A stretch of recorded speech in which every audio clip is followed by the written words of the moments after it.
Hello and welcome to Daily Tech Tutor. In this video, I'm going to show you how to fix Google Home device not found. If this tutorial helps you, then consider subscribing and liking the video. First, open your Settings app and then find the Apps option by scrolling down. Tap on it. Here, tap on all the apps and scroll down till you find the Google Home app. Tap on it. Now tap on Permissions and make sure all of the permissions are given to the Google Home app. After that, press back and then select the Storage and Cache option and clear cache. After that, go and check if your app got fixed. If it didn't, you need to come back here and then select the Clear Storage option button. Then select the Delete Data option. Now, even if that didn't work, you need to go and open your Play Store and search for Google Home app. Make sure it's completely up to date.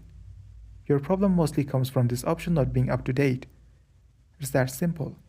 This was for today's tutorial. If this video helped you, then consider subscribing and liking the video.